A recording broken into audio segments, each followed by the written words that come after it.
طائف کا واقعہ آپ کی زندگی کا ایک دردناک المناک باب ہے۔ سن 10 نبوی میں جب آپ کے چچا ابو طالب کا انتقال ہو جاتا ہے تو کفار مکہ بے لگام ہو جاتے، بے باک اور نڈر ہو جاتے اور آپ کو تکلیفیں اور مصیبتیں دینا شروع کر دیتے۔ یوں تو پہلے بھی تکلیف دیا کرتے تھے، لیکن ابو طالب کے انتقال کے بعد وہ آوارہ ہو گئے، آزاد ہو گئے، بے لگام ہو گئے، بے حس ہو گئے۔ انہوں نے محمد الرسول اللہ صلی اللہ تعالی علیہ وسلم کو اور زیادہ ستانا شروع کر دیا، اور زیادہ تکلیفیں دینی شروع کر دی، اور آپ کو اور زیادہ ابتلا و آزمائش میں گھیرنا شروع کر دیا۔ عزیزان گرامی قدر، طائف کا واقعہ آپ کی زندگی کا ایک دردناک واقعہ ہے۔ جب آپ مکہ والوں سے مایوس ہو جاتے ہیں، جب مکہ والوں سے آپ ہمت ہار دیتے ہیں کہ مکہ میں اسلام نہیں پھیل سکتا، مکہ کے اندر اسلام جڑ نہیں پکڑ سکتا، مکہ کے اندر اسلام کی اشاعت اتنا آسان نہیں ہے۔ اس کے بعد آپ طائف کا سفر کرتے ہیں، طائف جاتے ہیں جو مکہ سے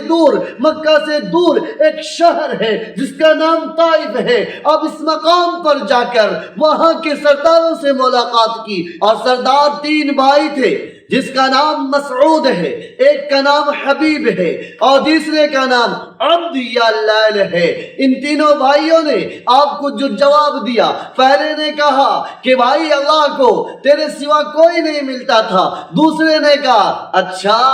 اللہ نے تجھے ہی نبی بنا کر بھیجا ہے، اللہ کو کوئی اور ملتا ہی نہیں تھا کہ تجھ یتیم کو نبی بناتا، اللہ کو کوئی اور ملتا ہی نہیں تھا کہ تجھ غریب کو اللہ نبی بناتا، اللہ کسی سرمایہ دار کو نبی بناتا، اللہ کسی پونجی والے کو نبی بناتا، اللہ کسی امیر لوگوں کو نبی بناتا، لیکن تجھ جیسے غریب اور یتیم لوگوں کو اللہ نبی بناتا ہے۔ اور تیسرا شخص نے کہا کہ میں تجھ سے بات کرنا نہیں چاہتا، اس لیے کہ اگر تو سچا ہے تو تیرا انکار کرنا خطرے سے خالی نہیں، اور اگر تو جھوٹا ہے تو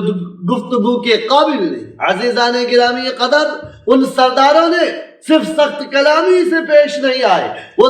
سردار آپ سے صرف بد کلامی سے پیش نہیں آئے، بلکہ اوباش آوارہ گرد لڑکوں کو، لفے اور لچنگے کو آپ کے پیچھے لگا دیا، آپ کے حوالے کر دیا۔ جب آپ طائف کی گلیوں میں چلتے ہیں، طائف کی گلیوں میں خدا کی خدائی وحدانیت کو بیان کرتے ہیں، اپنی رسالت کا اعلان کرتے ہیں، اور آپ اپنے آپ کو رسول کہتے ہیں کہ مجھ پر قرآن نازل ہوا، میں اللہ کا رسول ہوں، کلمہ لا الہ الا اللہ پڑھ لو، محمد الرسول اللہ پڑھ لو، کامیاب ہو جاؤ گے۔ تو اوباش لڑکے، وہ آوارہ لڑکے، وہ گنڈے، وہ شر پسند، وہ شریر لڑکے آپ کے ساتھ پیچھے پیچھے چلا کرتے، تالیاں بجایا کرتے، کوئی پاگل کہا کرتا، کوئی دیوانہ کہا کرتا، کوئی پتھر برسایا کرتا، کوئی گالیاں دیا کرتا۔ اتنا پتھر برسایا گیا، اس قدر آپ کو مارا گیا، اس قدر آپ کو چوٹل کیا گیا، اس قدر آپ کے جسم پر پتھر برسائے گئے کہ آپ کا جسم اطہر خون سے آلود ہو جاتا ہے، آپ کے جسم سے خون بہہ پڑتا ہے، آپ کے جسم سے خون بہنے لگتا ہے، حتیٰ کہ سر سے پیر تک خون ہی خون ہے، پورے کپڑے رنگین ہو گئے، حتیٰ کہ آپ کی جوتیاں رنگین ہو گئی۔ یہ ایسا سنگین مرحلہ ہے، اس کو بیان کرتے ہوئے کلیجہ منہ کو آتا ہے، دل پھٹنے لگ جاتا ہے، جگر پارا پارا ہو جاتا ہے، آنکھ نکلنے کو آتی ہے کہ نبی پاک کو کس قدر ستایا گیا، کس قدر تکلیف دی گئی، کس قدر آپ پر مصائب ڈھائے گئے۔ اس کے باوجود اللہ کے پیارے حبیب نبی کریم صلی اللہ تعالی علیہ وسلم استقامت کے ساتھ، دوامت کے ساتھ، حوصلہ کے ساتھ، جرأت کے ساتھ دین کی اشاعت کرتے رہے۔ یہی طائف کا میدان ہے، اسی طائف کے میدان میں، اسی طائف کے شہر میں اللہ تبارک و تعالی نے جب اپنے محبوب نبی کریم صلی اللہ تعالی علیہ وسلم کے جسم کو خون آلود دیکھا تو رب کعبہ جوش میں آ گئے، رب کعبہ جلال میں آ گئے، اور جبریل امین کو بھیجے کہ جاؤ میرے محبوب کے جسم سے خون کے قطرے کو اپنے پروں سے تھام لو، ورنہ کہیں ایسا دن نہ ایسا وقت نہ آ جائے کہ میرے محبوب کا خون کا قطرہ زمین پر گرنا اور ساری دنیا کی تباہی کا سبب بن جائے، ساری دنیا تباہ ہو جائے۔ عزیزان گرامی قدر، جبریل امین تشریف لاتے اور اپنے پروں سے آقا کے خون کو تھام لیتے ہیں۔ جبریل امین نے عرض کیا، اے اللہ کے نبی، اللہ تبارک و تعالی نے ملک الجبال آپ کی خدمت میں بھیجا ہے، آپ چاہیں تو ان سے کام لے سکتے ہیں۔ اتنے میں وہ فرشتہ جو پہاڑوں پر مقرر تھا، طائف کے پہاڑوں پر مقرر تھا، وہ سامنے آ کر کہتا ہے، السلام علیکم یا رسول اللہ۔ اے اللہ کے پیارے حبیب صلی اللہ تعالی علیہ وسلم، آپ اگر اشارہ کر دیں، آپ اگر حکم دے دیں تو یہ جو دو پہاڑ ہے جس کے بیچ میں یہ طائف شہر بسا ہوا ہے، جس کے بیچ میں یہ طائف شہر آباد ہے، ان دونوں پہاڑوں کو ملا کر چکنا چور کر دیا جائے، ان دونوں پہاڑوں کو ملا کر ان کی چٹنی بنا دی جائے، ان کو کچل دیا جائے، ان کو مچل دیا جائے، ان کو رون دیا جائے، ان کو دبا دیا جائے۔ اے اللہ کے نبی، آپ سے اجازت مرحمت فرما دیجئے، آپ اجازت مرحمت فرما دیجئے، ابھی دونوں پہاڑوں کو ملا کر طائف کے شہر والوں کو کچل دیا جاتا ہے۔ اللہ کے نبی صلی اللہ تعالی علیہ وسلم نے ارشاد فرمایا کہ میں اس دہر میں قہر و غضب بن کر نہیں آیا، میں اس دہر میں قہر و غضب بن کر نہیں آیا، میں کیوں ان کے حق میں قہر الہی کی دعا مانگوں، میں کیوں ان کے حق میں قہر الہی کی دعا مانگوں، بشر ہے بے خبر ہے کیوں تباہی کی دعا مانگوں۔ حضرات سامعین، اللہ کے نبی صلی اللہ تعالی علیہ وسلم کی شان کریمی پر، آپ کی رحم دلی پر ہم سب کو قربان جانا چاہیے کہ سارا مکہ اور سارا شہر طائف آپ کے مخالف ہے، آپ کو مصیبتیں پہنچا رہا ہے، آپ کو تکلیفیں دے رہا ہے، آپ کو ستا رہا ہے، آپ کو اذیتیں پہنچا رہا ہے، اور اوپر سے فرشتہ آپ سے پوچھتا ہے، اس کے باوجود آپ یہ کہتے ہیں کہ اگر یہ قوم مجھے نہیں جانتی ہے تو نہ جانے، اگر یہ قوم مجھے نہیں پہچانتی ہے تو مجھے اس کا صدمہ نہیں ہے، مجھے اللہ سے امید ہے اسی قوم کے اندر، اسی نسل کے اندر اللہ ایسے لوگ پیدا کریں گے، ایسی قوم پیدا کریں گے جو مجھے مانے گی، جو میرے لائے ہوئے دین کو اپنائے گی، میری شریعت کو اختیار کرے گی۔ اللہ کے نبی صلی اللہ تعالی علیہ وسلم نے اس وقت طائف میں دعا دی تھی کہ اسی قوم سے ایسے لوگ پیدا ہوں گے جو میرے دین کو مانیں گی اور میری شریعت کو اپنائیں گی۔ میرے آقا کی دعا کا ثمرہ ہے، میرے آقا کی دعا کا نتیجہ ہے، میرے آقا کی دعا کے بدولت اسی بنو ثقیف میں ایک نوجوان پیدا ہوا جس کا نام محمد بن قاسم ہے۔ اسی قبیلہ ثقیف میں پیدا ہوئے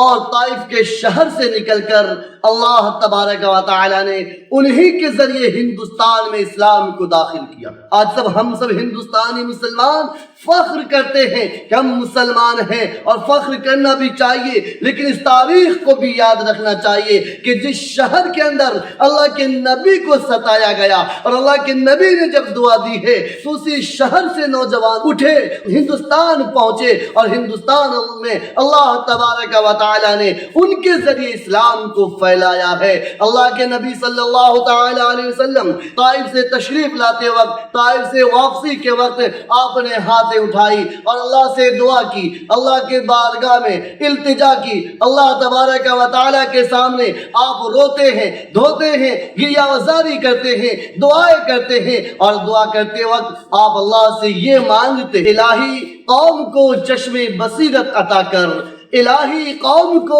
چشم بصیرت عطا کر، رحم کر ان پر، الہی رحم کر ان پر، انہیں نور ہدایت عطا کر، الہی رحم کر ان پر، انہیں نور ہدایت عطا کر۔ جہالت ہی نے گھیر رکھا ہے صداقت کے خلاف ان کو، جہالت ہی نے گھیر رکھا ہے صداقت کے خلاف ان کو، بیچارے بے خبر ہے، بشر ہے، انجان ہے، کر دے معاف ان کو، بیچارے بے خبر ہے انجان ہے بشر ہے کر دے معاف ان کو الہی فضل کر کوہسار طائف کے مکینوں پر الہی فضل کر کوہسار طائف کے مکینوں پر الہی پھول برسا الہی پھول برسا اس طائف کے پتھر والی زمینوں پر میرے عزیزان گرامی قدر اللہ کے پیارے حبیب نبی کریم صلی اللہ تعالی علیہ وسلم پر پتھر کی بارش کی گئی آپ کے جسم کو لہو لہان کیا گیا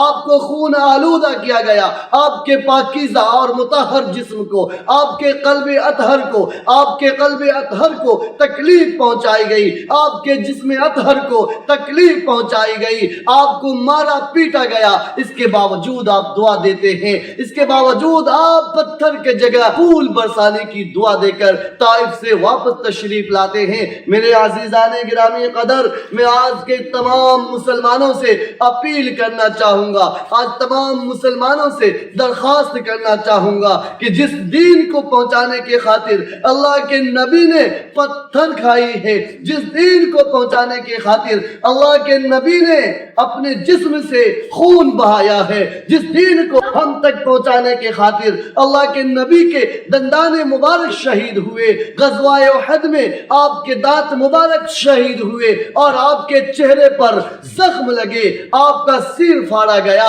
اور آپ کے جسم پر کوڑا کرکٹ ڈالا گیا آپ کے راستے میں کانٹے بچھائے گئے اور آپ کے جسم اطہر پر اونٹنی کی ناپاک اوجڑی ڈالی گئی آپ کے گلے میں پھانسی کا پھندا ڈال کر آپ کو کعبہ کی صحن میں آپ کو گھسیٹا گیا اے امت مسلمہ اے اسلام کے نوجوانوں نبی رحمت کے دیوانوں مجھے اس کا جواب بتلاؤ کیا اسی لیے رب کے نبی نے تکلیفیں اٹھائی ہے کہ ہم دوسرے کے طریقے کو اپنائیں کیا اسی لیے ہمارے نبی نے اپنے دانت مبارک کو شہید کیا اے لوگوں یاد رکھو اگر آپ سچے امتی ہیں اگر آپ سچے فدایان نبی ہیں اگر آپ سچے غلامان نبی ہیں تو نبی کے طریقے کو اختیار کرنا ہوگا نبی کے طریقے کو اپنانا ہوگا نبی کے سنت کو اپنی زندگی میں داخل کرنا ہوگا اگر داخل کرتے ہیں تو واقعتاً آپ غلامان نبی ہیں فدایان نبی ہیں آپ شیدائے نبی ہیں لیکن اگر آپ چلتے کسی اور ہیں بڑھتے کسی اور ہیں لیکن زبان سے یہ کہتے ہیں کہ ہم سب غلام مصطفیٰ ہیں ہم سب غلام رسول ہیں ہم سب غلام نبی ہیں یہ صرف لفظیہ ہے یہ صرف زبان تک محدود رہے گا اگر آپ کما حقہ نبی کے طریقے کو اپناتے ہیں کما حقہ نبی کے طریقے کو اپنی زندگی میں داخل کرتے ہیں تو واقعتاً آپ سچے مسلمان ہیں سچے نبی سے محبت رکھنے والے ہیں سچے نبی سے الفت رکھنے والے ہیں اگر آپ ایسا کر پاتے ہیں تو یاد رکھیے اس دنیا میں بھی آپ کے لیے خوشخبری ہے اور روز محشر بھی آپ کو خوشخبری ملے گی اور اللہ اس دنیا میں بھی آپ کو عزت کا تاج پہنائے گا اور روز محشر بھی آپ کو اللہ قیامت کے دن بھی اللہ آپ کو عزت کا تاج پہنا کر جنت الفردوس کا راستہ ہموار کرے گا اللہ ہم سب کو نبی پاک سے سچی محبت عطا فرمائے